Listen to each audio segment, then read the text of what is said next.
Atheist Nomads, episode 291, The Gospel of Contradictions. The podcast you're about to listen to includes cursing and talking about hoo-haws. Please be advised.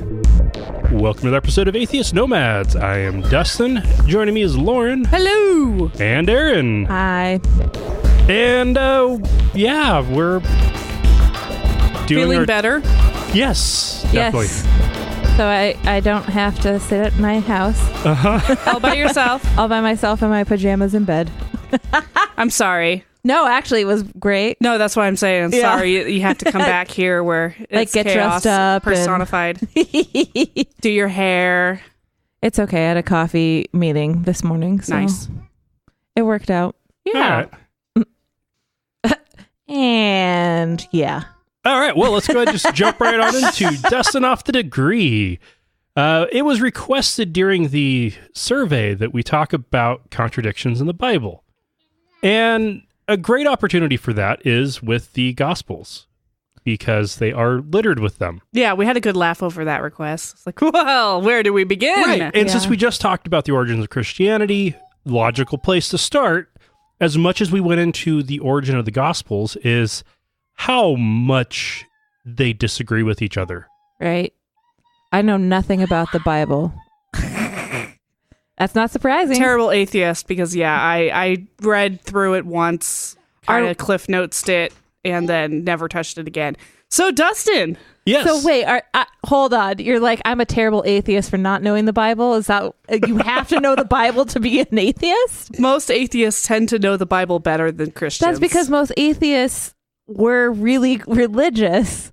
True. We are just the people who happen to not be that religious. I know you feel are. like, You and I are kind of the exceptions to the rule, right? And I feel like there's still a handful of us wandering around who are just like I don't know. Why do we need to know this? They I mean, at this point, I'm 35. I don't need to know too much about it. I know Corinthians 2 is not the second book of Corinthians.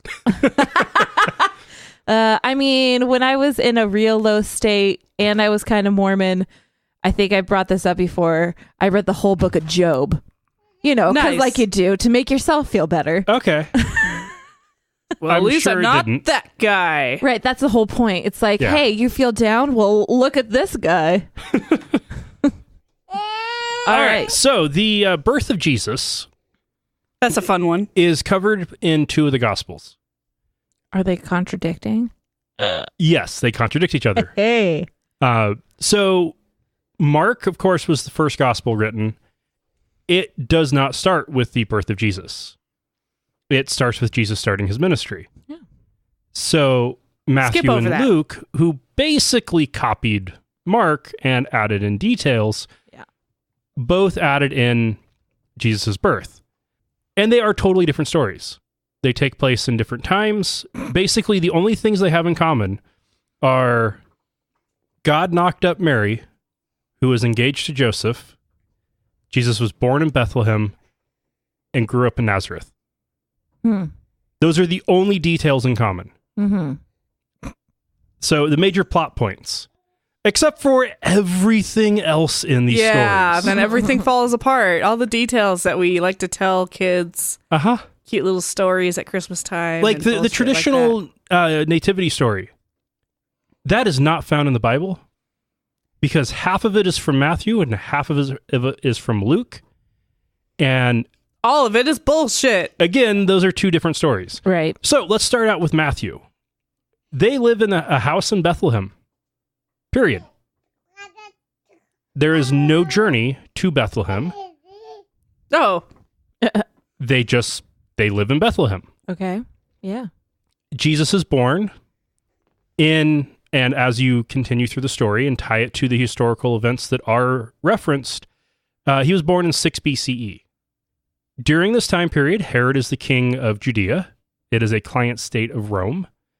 Herod was an actual person who actually ruled over the region known as Judea that was a client state of Rome.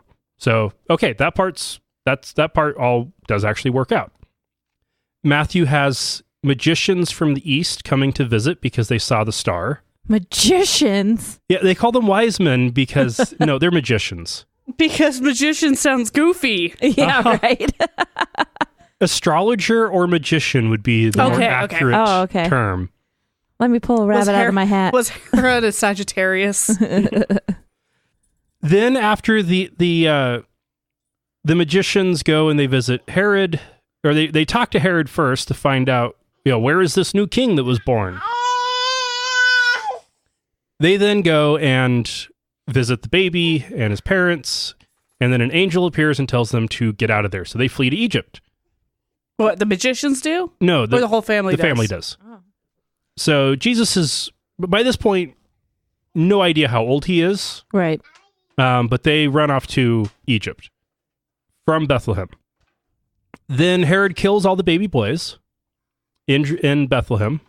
Every male child under the age of 2. Oh, that's how he escaped that. I never knew. So we do know kind of the time frame because it had to have been around birth to 2 when they fled, right? Yeah. So 2 years. So within 2 years. Okay, so actually Jesus could have been born as early as 8 BCE in this story. Okay. If you go with they fled within weeks, right, then it would have been 6 BCE. If you go with they fled when he was 2, then he would have been born in 8 BCE. Ugh, traveling with a toddler. Am I right, parents? I don't know. We haven't tried that yet. Josephus wrote a lot about Herod in his History of the Jews. And he went into, especially writing about Herod, about all the horrible, terrible things Herod did. And he did write about Herod killing children. His own children. Oh my gosh. If you're a power-hungry king, that makes sense, right? So he killed some of his kids.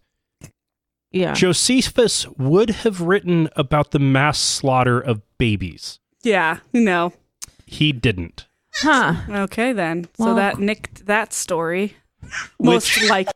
If the best historian of the era doesn't write about an event, and Josephus was a good historian, right, that event didn't happen. Wrong. Fake news. Herod dies at the end of their 2 years in Egypt, and it is 2 years they spend there. We know Herod died in 4 BCE.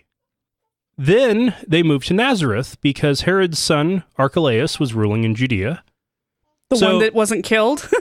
Yeah. One of the 3 that weren't killed. They split up his kingdom. And so obviously Galilee would be safe. So they moved to Nazareth. Not as the heading in the English Standard Version refers to it as returned to Nazareth. It is not that they return, it's that they decide to move to Nazareth. Now, this is also an illogical plot point because they pick Nazareth to get away from the son of Herod when Nazareth was in Galilee, which is also being ruled by one of Herod's sons, Herod Antipas. Okay, so not avoiding the family at all. Nope. They just had to get him. They needed a plot device to get Jesus to Nazareth because they had to satisfy the prophecy that he would be a Nazarene,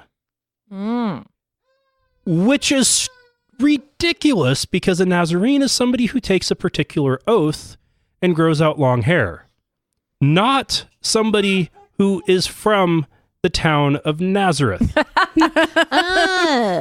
And we all know that Jesus was a dirty hippie. So right. He could have been a Nazarene without having lived there. But that's not how they wrote it. They had to justify the plot device of them moving to Nazareth by adding in this detail that is completely illogical. And, okay, so that's the Matthew story. Okay. The story in Luke is that Mary was told that she would be impregnated by the Holy Spirit while engaged to Joseph while Herod is king of Judea. So she was told this ahead of time? So in sometime before 4 BCE. She saw it coming. Or she was like, this is a great time for me just to get it on with a bunch of people. Yeah. That crazy weekend party that she was at. Yeah, totally an angel told her. Yeah. Shit. So then Mary and Joseph travel from Nazareth to Bethlehem for the census while Quirinius is governor of Syria. Now, the census did actually happen. It was in 6 CE, so at least 10 years after the angel told Mary that God was going to knock her up. That's a long wait for poor Joseph. She's like, I'm sorry, we can't get married until I have God's son. And he's like, oh, okay, that'll be what, like 9 months? I can wait. 10 years later. 10 years later, God impregnates the Virgin Mary. Mm-hmm. Then Joseph can finally get it on with his wife. That's a very patient man. Oh, yeah. Yeah. Then... That's proof that the story isn't real because that does not exist. Right.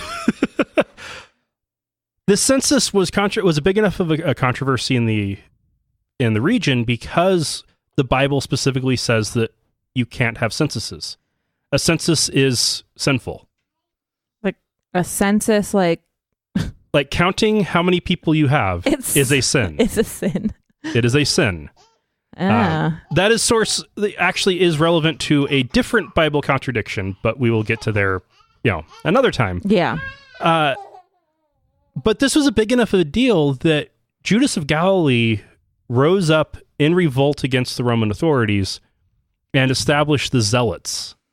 And this census was prompted by bringing Iudea, which included Samaria, Judea, and Idumea.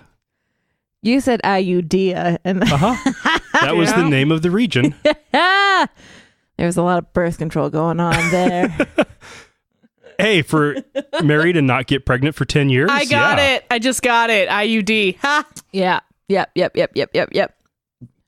But so that region was brought under direct administration of Rome. As such, Rome needed to figure out how to tax the region. And like any other census, they only cared about who lived there, not where their families were from. But because Luke put Mary and Joseph in Nazareth at the start, he had to figure out some kind of a reason to get them to Bethlehem. Because the detail they had in the plot points, Jesus had to grow up in Nazareth, born in Bethlehem. To be king of the Jews, he had to be born in Nazareth. And to be a Nazarene, he had to be from Nazareth. Right. Even though that's not true. Yeah. And also the only king of Israel that was ever born in Bethlehem would be David. The second king of Israel. Oh. All of his children were all born in Jerusalem, the capital. Okay. So even that is bizarre, but there was a prophecy that who came up with this prophecy? King, that I want to know. Where did the prophecy come from? Isaiah and Jeremiah, for the most part. Gosh, this sounds so magical. It sounds like the job of an editor for a really shitty author. You're like, okay, there's no contingency here whatsoever.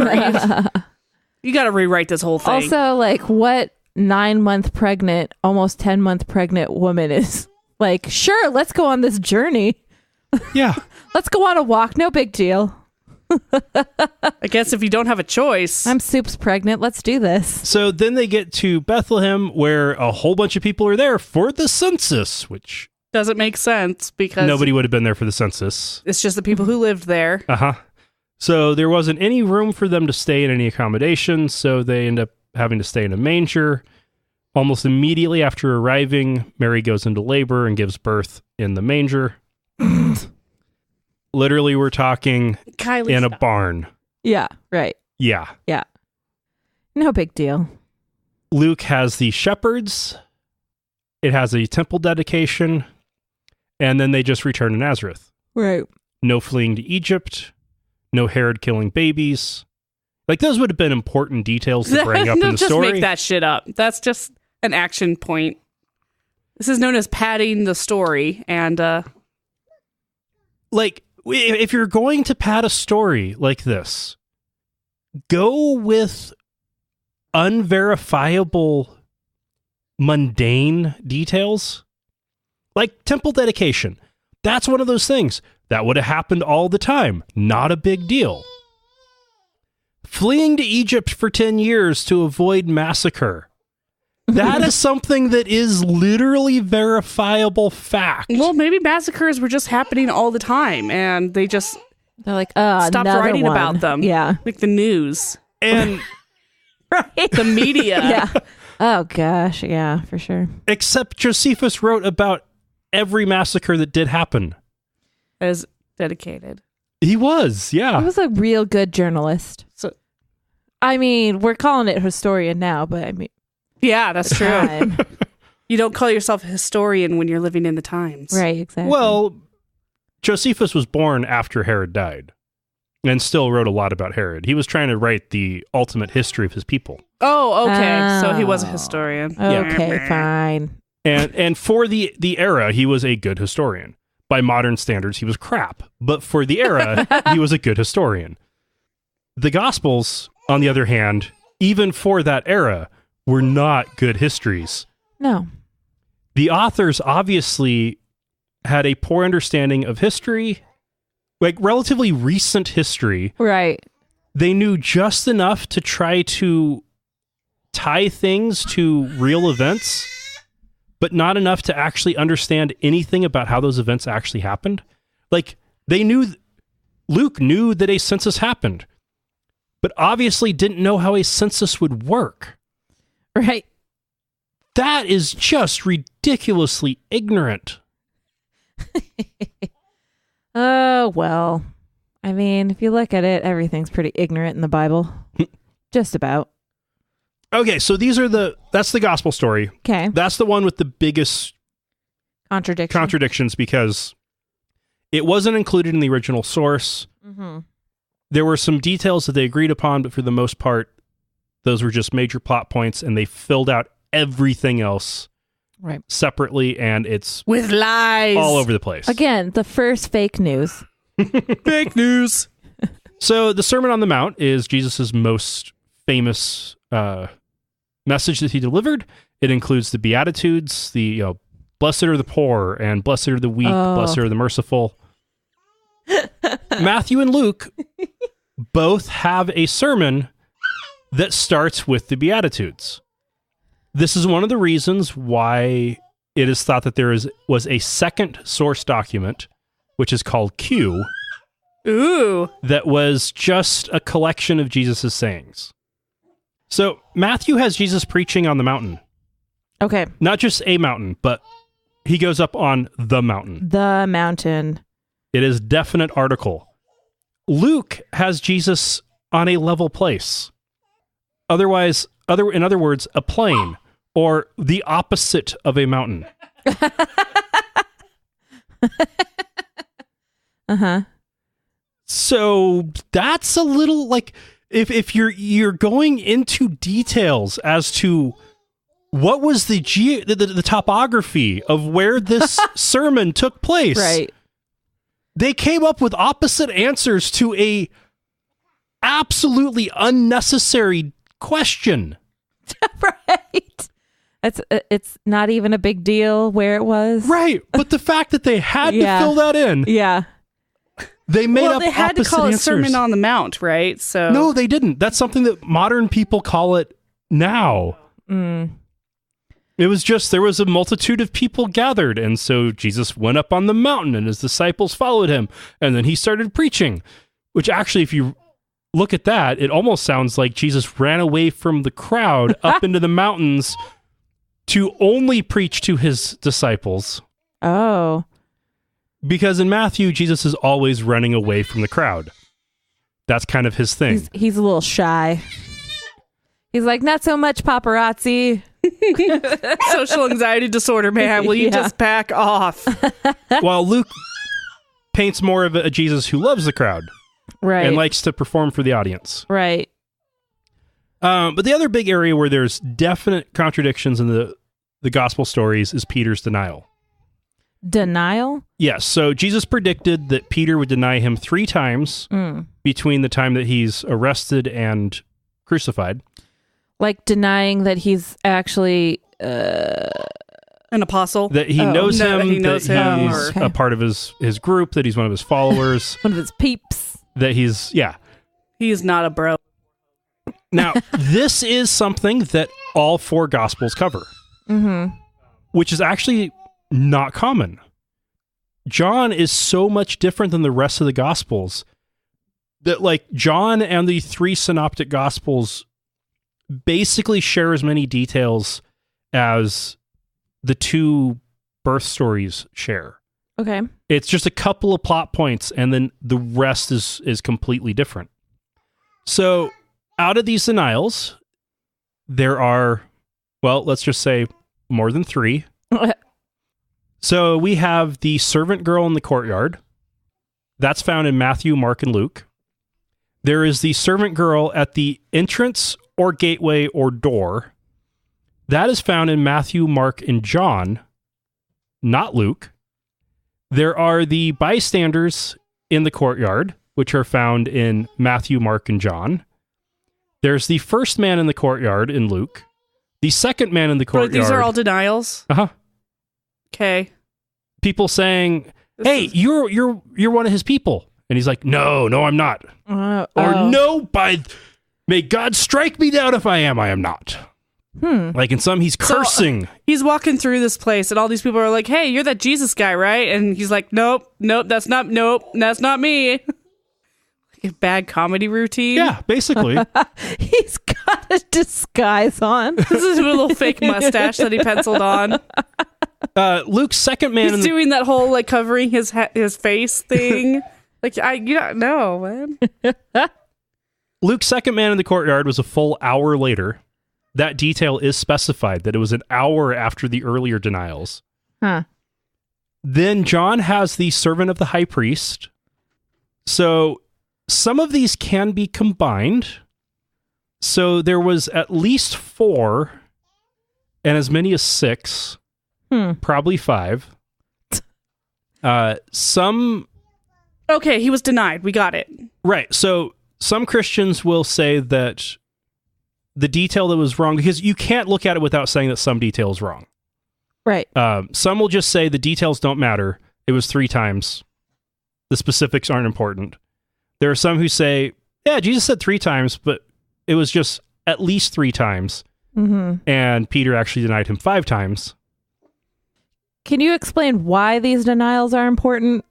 Just because Jesus said it was going to happen, Uh-huh. and it happened. Because, okay, so... Wait, so a guy said, I'm going to deny this, and then it actually happened? No, he said, you're going to deny this. Peter's like, no, I'm totally not gonna. And then he did. Oh. Yeah. So Peter had, not only when he was told that he was going to, by Jesus, that he would deny Jesus, his response was so strong that he was like, no, I would follow you to the death. And then he turns out to be a coward. He's a backstabbing bitch. There's always that character in a movie, though, right? The one who was like whistling out in the end. Yeah. I don't know. This just sounds like a Mean Girl story. Yeah.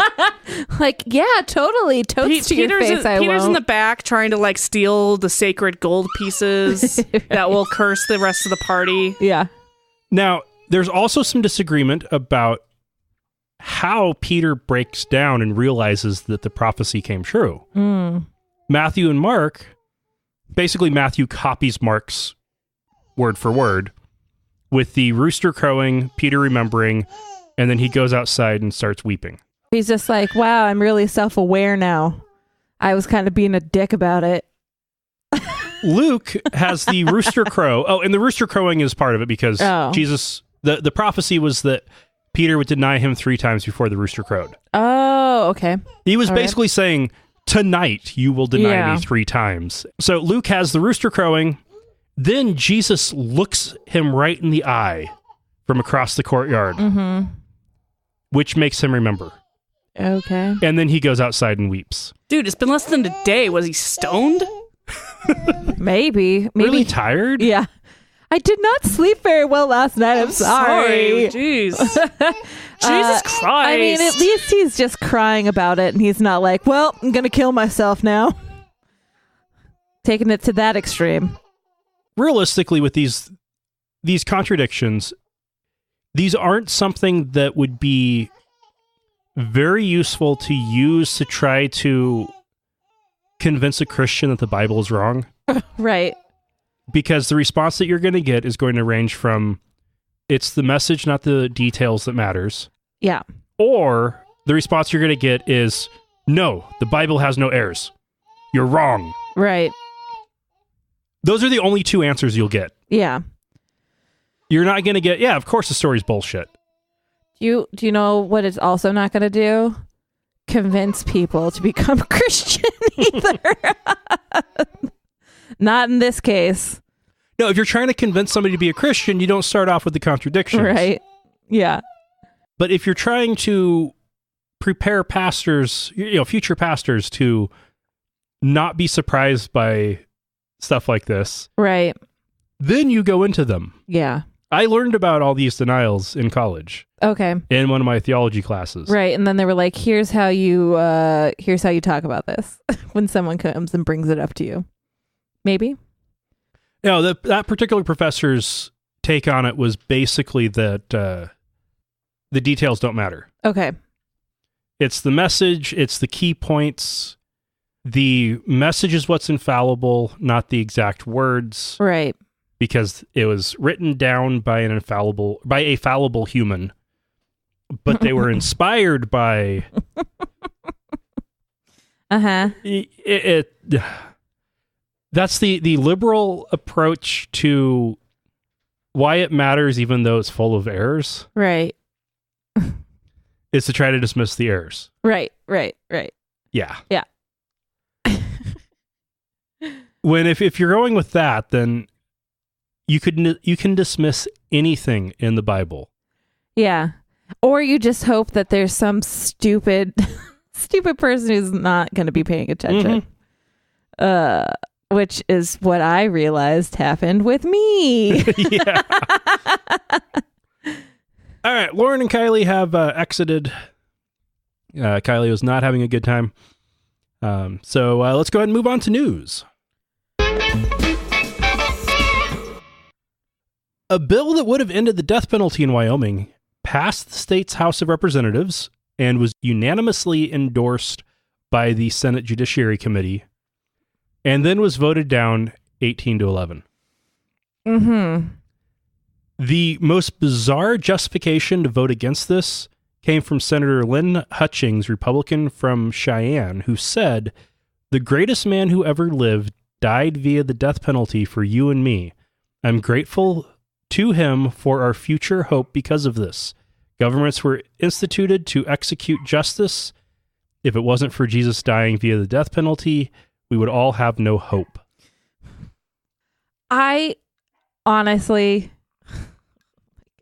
I am so baffled by how much religion. I shouldn't be. I know I shouldn't be, but more and more I'm seeing how much religion is playing a factor in politics. Mm-hmm. So I'm saying I'm not surprised that this is brought up. Right. But it's not supposed to be. Well, and even worse than that, if you're going to try to use a Christian justification for the death penalty, right, someone who is by very definition innocent, right, being executed, right, is not a good argument. Right, exactly. So are they saying it's okay that there's a bunch of people on death row that might just be innocent? Like, well, they're following in some good footsteps though. So apparently, yeah. That's yes, you're right. That's a horrible argument. Yeah. Like if they'd gone with, in the Old Testament, there's lots of stories about how to run a good society, right. And for some offenses, they're so bad that right. you have to kill people, like picking up sticks on the Sabbath. Oh, wait, nope, they're not going to try and make that a punishable offense because Christians can't even agree on when the Sabbath is. Oh, right. Oh, my God. Yeah. This is ludicrous. So I was at the Capitol this last week. It was a Idaho Women's in Leadership day, which was great. It was great because they're very much pushing for more women and leadership roles. I realized that I get up on stage and talk about sex too much, so I will never be in politics. Not here in Idaho. We know that for sure. Yeah. So I have a different platform, obviously, to talk about my gripes. But there was one moment in the panel at breakfast. The panel was Governor Little, Senator Brent Hill, Senator Michelle Stennett, Senator Cherie Buckner-Webb, and then Representative Megan Blinksma. Okay. Anyway, that gal. We've had a comment from Cherie Buckner-Webb on the show. Oh, really? I love her so much. She's so great. She agreed to talk to me when the big celebratory rally when same-sex marriage was became legal here. Perfect. That's great. Senator Brent Hill, like they were kind of closing it out, and there's some other stuff that we can point out later. Maybe we should talk about this after the show. That's why everybody should become a patron so that you can hear about it. But he basically closed it out by saying, like, what we really, all of us, when it comes to politics, it's just getting down on our knees. Basically saying God's giving them the tools by praying. That's where all the politics in this state comes from, because of that higher power and prayer. And I was just like, are you fucking kidding me right now? Shut the fuck up. No. So we'll get into that more later. But it was eye-opening. Yeah. Now, so what's interesting is in Wyoming, religion was a factor in a lot of votes in favor of getting rid of the death penalty. Right. Because if you look at the Christian message, there are a lot more arguments against executing people. Yeah. Including if you want somebody to have a chance at salvation, you don't want to reduce their opportunities by killing them. Right. Right. Absolutely. And so religion did actually come in a lot. There was one guy who even said that, his religion obviously is against killing people. He has his own personal beliefs that differ from that, but he still felt compelled to vote in favor of this bill. There was a lot of people who voted to end the death penalty on purely financial grounds. Okay. Despite having not executed anybody since 1992, it cost Wyoming $1 million per year extra for the people they currently have on death row. I don't know. This should be the easiest budget cut. Right. Exactly. No. Which was why that guy was in favor of it. Right. He'd already cut his... He was starting to run out of ideas for where to cut money from the budget. So this seemed like the next good option. Right. What do you know what Wyoming's prison system is like? Like, is it like here? Is it privatized, do you think? I haven't looked into that. Wyoming and Idaho seem to have a lot of things in common politically. Yeah, for sure. We'll talk about that too, because that came up as well. Oh, nice. Yeah, so let's go ahead and move on to the U.S. House of Representatives, where Representative Mike Johnson, Republican from Louisiana, introduced House Resolution 110, which reads, resolved that clause blah, blah, blah of the rules of the House of Representatives is amended by striking may administer oaths to witnesses and inserting shall administer the following oath to witnesses. Do you solemnly swear or affirm that the testimony that you are about to give is the truth, the whole truth, and nothing but the truth, so help you God? So everybody would have to say that. Everybody who goes before any House committee. So this is after Democrats have looked at removing that from some committees. Right. Because as the rules currently stand, committees may administer oaths to witnesses. Right. Some committees have spelled out what those oaths are. Others just administer relatively standard oaths. Yeah. So it's just some dick who was like, well, this one committee tried to do it, so now let's ban all committee. Let's make a rule so no, that's not a case anymore for any committees. That's just like, the Idaho state government who was like, no county or city can have a plastic ban. Uh-huh. Yep. It's like, oh, okay. So we don't have to go through this again. We're going to make this. That's stupid. Now, of course, with the plastic bag ban, Mm-hmm. I mean, there was others. That had the added bit that the representative proposing the bill manufactures all of the plastic bags in the state of Idaho. Yeah. But it's still, it's still one of those things. I bet his name is like Jared or Kyle. That just seems like an idiot name. What's his name? Well, for this one, it's Mike. Oh, Mike. I'm hit and miss on Mikes. Oh, man. Yeah, so this is... Mike. Right now, the House is wasting time on this issue. Right. This is something that should be addressed because there's a lot of stuff that needs to be modernized. Take a page out of Canada's book. They're going through and modernizing their laws and getting rid of a lot of archaic bullshit. Right. I would say, so help you God, is archaic bullshit. There is a time when getting rid of all of that and getting rid of the remnants of McCarthyism from the Red Scare needs to be cleaned up. There are more pressing issues for the House to be concerning themselves with right now. Absolutely. Like, is the Russian government in control of our president? Mm-hmm. Yeah, I think this is something that should come up, after he's out of office and we have a new person and we're not worrying about, Russian control, a state of emergency to pay for a fucking wall, school shootings. I don't know. A great time for this will be when Democrats want the opportunity to flip President Pence the bird. Yeah, absolutely. I mean, I guess we have one up on Canada. We don't really have witch laws anymore, right? Probably not. I would say there's still states that probably do have some weirdo. Probably back east. Just to lighten the mood a little bit. I know I got a little intense there, so. Oh, man. And that's a callback to December, everybody, or January. Good job. Good.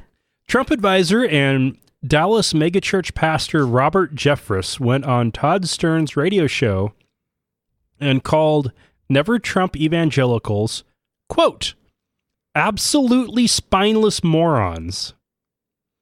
And went on to say, again, referring to evangelical Christians that don't support Trump, quote, we cannot afford to be like German Christians who, in the rise of the evil reign of Adolf Hitler, just remained neutered. They remained silent, and you saw what happened there.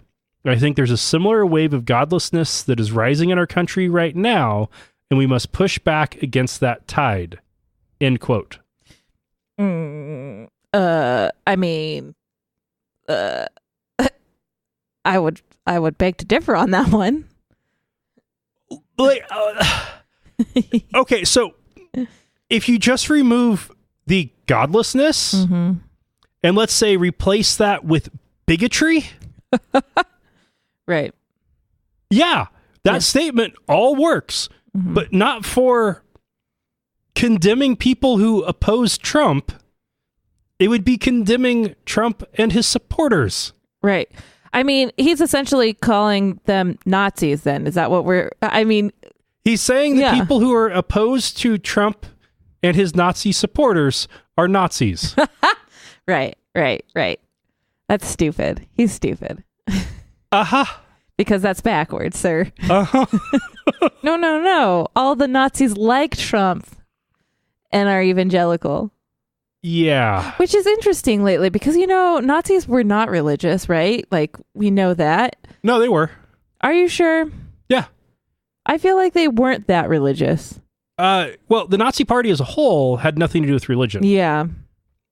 Just like traditionally political parties don't have anything to do with religion. But they were backed by Nazi Party had the endorsement of the Pope. Adolf Hitler was a practicing active Catholic the entire time. Most of the leadership in the Third Reich were either Catholic or Lutheran. Okay. I feel like I thought they weren't. That's Christian propaganda. I thought they weren't big on Catholics. No, for some reason. They put atheists in concentration camps. Oh, they put UU people in there too. Mm-hmm. Yeah, so they were very actively against people who were not religious. Mm-hmm. They loved Catholics. Okay. Especially since Catholics, most of them, backed them. Right. Oh, you know what I'm getting confused about there? Didn't we also bring on the Soviet Union to be like, okay, let's be allies for right now. Do this. The Soviets were, right. Yeah, they were anti-religion. Right. I think I'm just getting all confused with my parties and that. I'm tired. Yeah, the Nazis hated Jews and atheists and Unitarians and other not approved Christians. Right. They did dabble with paganism a bit, but mostly went for, Lutheranism and Catholicism. Okay. The two biggies. Within Germany, yeah. The two biggies. Fox and Friends presenter Pete Hegseth was questioned by the hosts of the show as to why he ate pizza that had been left out since the day before. Okay. Who's this guy? Who's Pete? He is a presenter on Fox and Friends. Okay. And they had pizza there last Saturday for National Pizza Day. Mm-hmm. And then before their Sunday show, there was still some pizza left out. Yeah. And they saw him taking day-old pizza and eat it. And so basically they're like, hey, this is going to be a good shaming moment on national television. Right. So they're like, yeah, so why are you eating that? And he's like, because it's still fucking good. It's got so much preservatives in it. It doesn't matter. He said that pizza's good for a very, very long time, left out at room temperature, and that his New Year's resolution was to say the things on air that he says off air. Okay. Oh. And so then he went on to admit that he hasn't washed his hands in 10 years because he doesn't believe that germs are real because he can't see them. Right. So you want to hear a funny thing? On Thursday, I hosted an open mic and I thought it was somebody in politics who did that. Everybody agreed with me. We still thought, idiot, disgusting. That's so gross. But then again, maybe he's got a good immune system. Who knows? Well, okay, so but that doesn't mean for other people. the more that you expose your immune system to, the stronger your immune system will be until it kills you. Right. My thought is, gross. Don't your hands just feel gross? Like there are just some times when you're like sweaty or you touch something and it's just real gross. Like you just want to wash your hands. Well, especially considering this is flu season. Right. It's an H1N1 year. Yeah.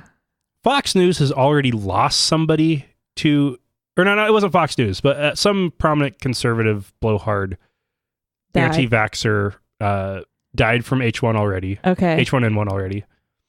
This is not the time to be not washing your hands. Do you think at all that his co-hosts then start thinking back about the time that they all shared like a tub of popcorn and then they're like, oh my God, his shit has been in my mouth. Yeah. Oh man. Like they start recalling all the handshakes and all the and that's so gross. What this just kind of goes to show is the stupidity is real. Right. And it is dangerous. And you can be charismatic and you can be on television and get paid a lot of money. Flat Earth is funny. Right. Being anti-germ theory is terrifying. Yeah. Yeah. But let's get back to the issue at hand. I would totally eat a piece of pizza the next day. That's been left out. I think so. Depends on what the toppings are, but I would probably do that. It's okay. That probably okay. Yeah, I wouldn't shame someone on TV. That was kind of a dick move from his co-host. Probably the big thing you'd be concerned with day-old pizza would be, was it Legionnaire, whatever it is. If the cheese was like... But yeah, that's really only an issue if you are a baby or you're pregnant. Right. Yeah. So otherwise, it's probably not going to harm you. You might be a little nauseated, but that's probably about the extent of it. I would do it. But now they just opened another can of worms and they just found out something real disgusting about it. Oh, yeah. They were just trying to give him shit. Yeah. And then they really... Now they know he's got a bunch of shit on his hands. Gross.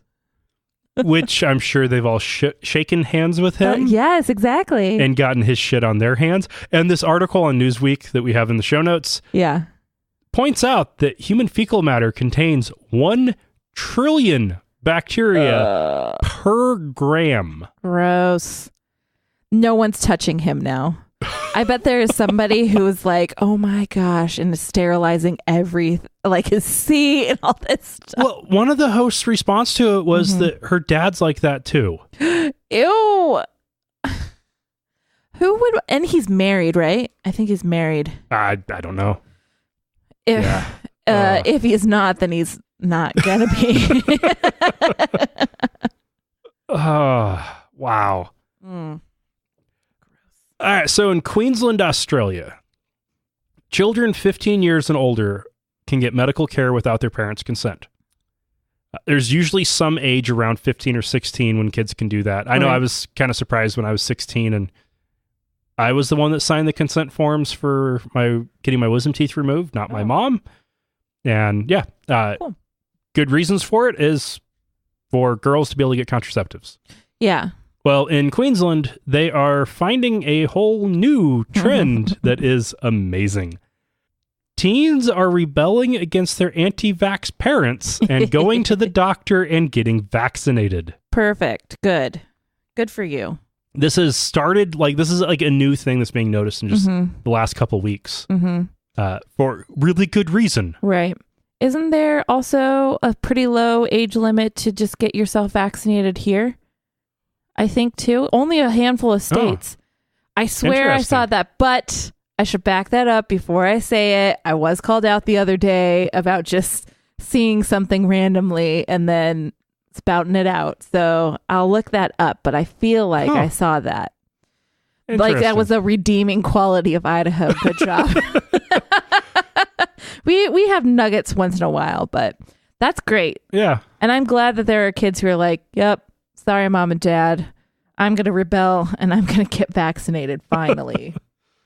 Oh, man. So do you want some time to look that up? No, you know what? I'll look it up. I'll make a note. I'll look it up and we'll talk about it next week. Okay. So we're going to say whether or not kids can do that in Idaho is unverified. Unverified. Yep. I'm going to look it up. Facebook allows for some terrifyingly precise targeting of advertisements based on the ridiculous plethora of information that they have out on people. And it's been discovered that anti-vax groups have been targeting pregnant women in the very areas where there are current outbreaks, hoping to stop the rising rate of vaccinations that these areas are seeing. I'm speechless on this. My question, though, is what's the end game here? I know that there are some anti-vaxxers who are saying that there needs to be a real policing of the pharmaceutical companies and really looking at how many and why, and there's something about, from what I've read, there's something about how you can't sue a company because of a vaccine. There's some weird laws or something like that. Whether that or not that's true, I don't know, but that's what I heard from a person who is anti-vax. There is the anti-vaccine, or the vaccine adverse event reporting system, where any adverse event to a vaccine has to get reported, and there is a government fund to pay out on claims of. Okay. And generally speaking, the payouts have been for unsubstantiated and bullshit claims, right, of harm from vaccines, right.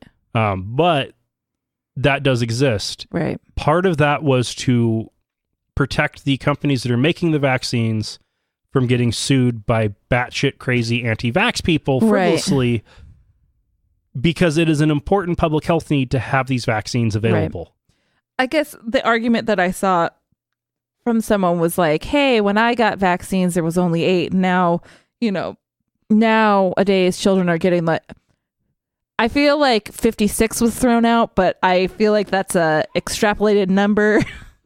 That's not the case, but it's a larger amount, which, when I was in the military, I actually was vaccinated, but I couldn't show my record. So they just gave me all of them again. And there was a lot of shots. Mm-hmm. I got a shotgun, which had several different shots loaded up in each arm.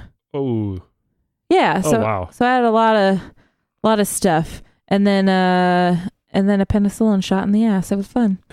I laughed so hard when that happened and I got in trouble. But it hurt. And I couldn't do anything but laugh about it. But, I mean, I get it. I see it. I wish there was a better argument. I get the fact that it looks like there's a lot.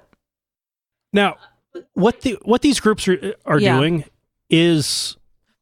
Jimmy says, looks like 54 vaccines by the age of 18. So okay, yeah, okay, it is a lot. Yeah. Kylie had her biggest vaccination day at her 12-month checkup, and I think it was something like 12 different antigens included in it. Mm-hmm. It was 2 shots. Right. They mixed. Stuff gets mixed in. Yeah. It did require both legs, but... Right. No, actually, no, it wasn't 2. It might have been 3 or 4. I don't remember the exact number. She was screaming and crying. And right. From the moment the first shot went in to 10 seconds after the last one, she was screaming. Yeah. Which makes sense because she was getting poked with a needle. Yeah. That hurts. Well, yeah, and the thing is, I get that there are some people who feel like it's the government and there's like control. That's the irrational thinking of folks here, that it's like a control type thing, or that they're poisoning us, or that they're trying to sterilize. I don't know. All these other things, right? These are all various theories about it. It is a government plot to try to improve public health by eradicating as many diseases as possible. Yes. In terms of government plots, this is literally the least nefarious plot ever. Right. Actually, no, even less nefarious would be fluoridation, where the goal is to reduce cavities and find a way to get rid of what would otherwise be hazardous waste. Right. It's both a recycling program and cuts down on cavities in children. Yeah. Super win-win. I think so. And that one also ends up being often free because the companies that would be having to pay to get rid of the stuff are still paying to get it, Right. Yeah. Yeah, when you start looking at some of it, it can look kind of weird, like doing fluoridation with industrial waste. That seems gross. Right. Except it's purified and isolated down to the exact chemical, and it's in proper doses, like what happens in fluoridation programs is amazing with no harmful effects. Right. But with the these anti-vaccination advertising campaigns that they're doing, studies have proven is that to reduce the rate of vaccination, you don't have to convince people that vaccines are bad. You just have to sow enough concern that they are even a couple % as afraid of the vaccine as they are of the disease. Mm-hmm. Now, that bar is rising because the fear of the disease is rising because it has finally reached a non-insular community in the United States for the second time. So they're having to go fight a little harder to fight it. Yeah. And I think we got off topic because I got all up in it. But basically, there's something about Facebook in there. Yes. So Facebook is actually, because of a lot of public pressure, right? They are looking at how to handle this. And it's looking like they're going to be trying to stop anti-vax groups from buying ads. Okay. And penalizing their groups and pages in search results. Interesting. But then aren't we going to get on the side of, is this censorship and all that stuff? And the answer to that is no, it is not censorship because Facebook is not the government. Perfect. Yay. I'm back. Or media.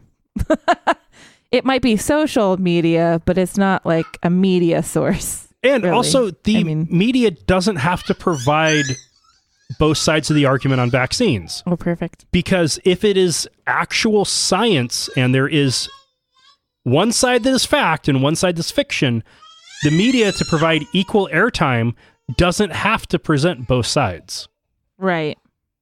Instagram, also owned by Facebook, yes, in Indonesia was asked by the government to remove an account because it had comics about gay Muslims. Because they said it was offensive to Muslims. Mm-hmm. Mm. Instagram removed it. Oh. It's kind of hard to say no to a government, which is why it's messed up that the government did that in the first place.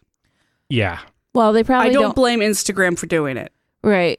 Because they probably were thinking like, well, we can either remove this or they're going to make it so that there's no Instagram. And because countries have done that. Yes. The language of this account and the comics was a mix of English and Indonesian. Mm. So, yeah, if they want to have access to Indonesia, stuff that's in the language of the people, that's just shitty. Yeah. Yeah, it was. Yeah, that's no bueno.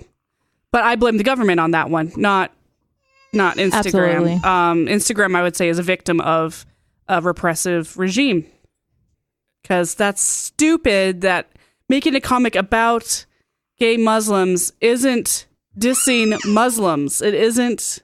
It's just insulting. Representation. It's just saying that, yeah, there's these guys who like to do other guys and they happen to be Muslim.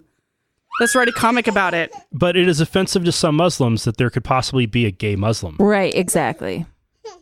That's the whole thing. And that's just dumb. So we've been following the story of Mary Doe's lawsuit against the Missouri abortion-informed consent laws on the grounds of her religious beliefs as a Satanist for several years now. Mm-hmm. Well, basically since it all started in 2015. And her federal case was dismissed a couple years ago for lack of standing, since she wasn't still pregnant. Boo. But her state case, which was also dismissed for the same reason, but revived by an appeals court, made it to the state Supreme Court. And she lost. In their ruling, they determined that the informed consent law, which required that she be provided with an anti-abortion propaganda booklet with some very heavy Christian influences, and wait 72 hours, did not violate her religious beliefs since she was not required to read the pamphlet, and because they determined that her religious beliefs weren't impacted by the waiting period, just that it cost her more time and money. Right, so making a certain religion or non-religion pay more in time and money for a service is... Except it applies equally to everybody who wants that service. Right. Okay, I mean, true. it's just just a jacked up system. A hateful woman law. It's basically what it is. And I think this was part of the... it was beautiful that this lawsuit happened and was on the grounds of trying to pull RFRA protections. Because that's just an approach that hadn't been taken before. And it sucks that you have to be given a pamphlet but don't have to read it. Means it's not an undue burden. But the waiting period, that one should have been argued as just an undue burden on women. Right. Period. Right. Yep. Do they do that with men with vasectomies? No, of course not, because You don't have to wait 72 hours to make sure that you're never going to have children again because you're too young and you're ignorant and you don't understand. Yes, but it can be reversed, you see. Sometimes. Right. But yeah. God, I don't know. Yeah. Well, I mean, we all know that everybody hates ladies, so Everybody hates the lady parts. because they're sinful and they make men do dumb stuff. Yeah, basically. That's what it is. My ankles are too sexy for everybody. All right, for a final news story, a Utah bill would raise the limit for beer sold in grocery and convenience stores from 3.2% to 4.8%. I was thinking about this and I was like, you know why I think they're okay with that? It's because they also lowered the DUI. Oh. What did they drop it to? It's like 0.06 now or something. 0.05. Oh, wow. It's really low. So essentially it's you drink a beer and drive and you can get a DUI. Oh, okay. So, yeah, there's a lot of places that are starting to look at going to a 0.04 or 0.05, which for an average man means you can have one beer right, and drive.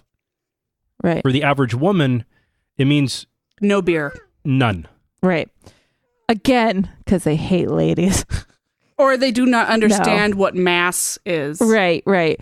So that's all I could think of when I saw that. I was like, oh, they're probably like, yeah, that's okay. That's because we can pull you over more. Now, this is for beer that people are going to be taking home most of the time. But the Mormon Church is actively lobbying against this because, of course, they oppose any loosening of alcohol restrictions. What a surprise.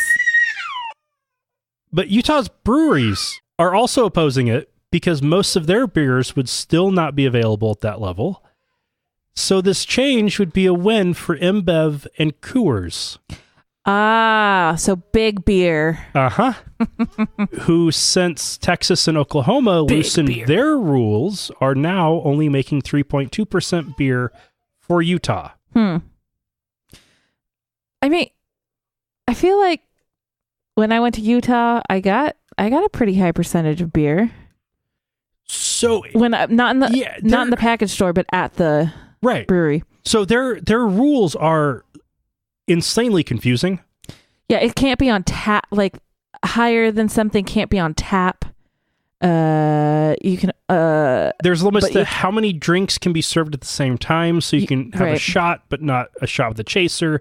You can't have a double because that's 2 drinks.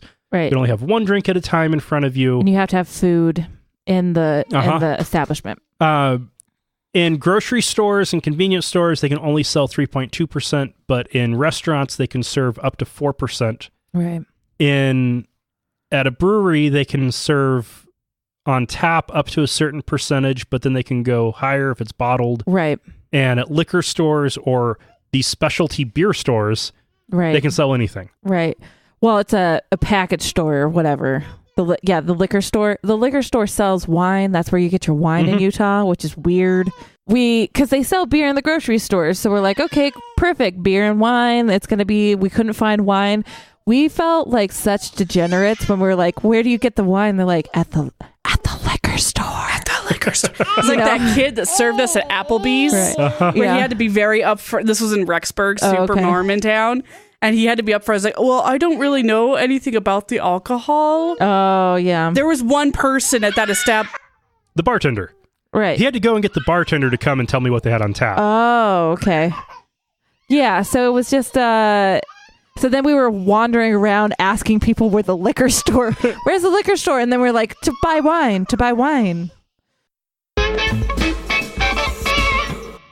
We've got feedback from Josh via the website. Man, you cannot blame Batman and Robin on Clooney. He was just dealt a bad hand with the script and Schumacher. No one, even if they brought back Keaton or time traveled and got Bale, could have saved that dumpster fire. The only feeling I had for any of the actors involved is pity that they thought they were signing up for a proper sequel to the Keaton and to a lesser extent Kilmer era films. Listen, good actors will make a bad script good, so fuck that. No, I'm just kidding. I don't know. Okay, so that was the first thing I'd seen with Clooney. I was a stupid teenager, so I blamed him. Yeah. I couldn't blame the franchise. I couldn't blame any of the other actors. Right. I blamed Clooney. Old blue eyes. Just kidding. I was a stupid teenager, and it took me there are some grudges that, as illogical as they are, can be really hard to get over. Absolutely. And I know it is illogical. I know it's irrational. We all got it. We all got those feelings. Don't apologize for it, Dustin. That's how you feel. And I have seen a few Clooney movies since then. I've also seen a few... Who was the other actor that I really hated? The guy from Titanic. Leonardo DiCaprio? Yeah. Yeah? Yeah, I also made a point of not watching any of his movies for a long time. Yeah. He's an interesting fella. Yeah. I had a real big crush on him. As most girls do at that young age. Oh, the fact that in, 1999, every girl had a crush on him was part of why I hated him. Yeah. Yeah, of course. Yeah. And for support, we got a donation from Randy. So thank you, Randy. Nice. He uses an atypical method for atypical reasons. If you want to support us the typical ways, you can go to atheistnomads.com/donate, and you can find links to Patreon and how to do it through PayPal. Patreon gives you perks and allows you to support us on a per episode basis. And to be honest, I set a secret goal about 3 or 4 months ago of trying to get to 30 active patrons by episode 300. Mm-hmm. I kept this to myself because I thought that hoping for a 66.6% increase seemed way too ambitious and like a complete pipe dream. Yeah. As of last week, we have 30 active patrons. Woo! If Lauren was here, she should do her soundboard noises. Wah, wah, wah, wah, wah. I'll do it for her. Awesome. Yeah. So thank you to all the new patrons. Thank you for all the existing patrons. Yeah. You guys rock. I am astounded and amazed and very happy. Right. And let's keep it going. Keep sharing. Keep liking. Tell your friends about it. Yeah. And again, with perks, is it 2 or more? So at $1 an episode, you get longer episodes when we go long. Right. This one isn't long enough to hit into having special patron content. Right. At the $2 a month level, you get the post show as well. Yeah, and that's been interesting and fun. Yeah. You get to learn a little about Aaron because we haven't had anybody tell us to talk about anything else. I mean, if you wanted to know anything. But it's been fun, the after show. And then you can also join in. Yeah, at the $5 level. At the $5 level and talk with us. Yeah. Which has happened. Yeah. So, it'd be cool. Yeah. If you all wanted to do that. Or have someone else do it. And Lauren did disappear for this last little bit again because Kylie's having a rough time. Aaron, thank you so much for joining us. Oh, you're welcome. It's been a pleasure. And listeners, remember, not all those who wander are lost. Thank you for listening to another episode of Atheist Nomads. You can find show notes and contact information at atheistnomads.com. Follow us on Twitter at Atheist Nomads and like us on Facebook at facebook.com/Atheist Nomads. Please subscribe to the show in iTunes, Stitcher, or your podcatcher of choice. And while you're there, feel free to leave us a review. Theme music is courtesy of Sturdy Fred. Until next time, this has been the Atheist Nomads.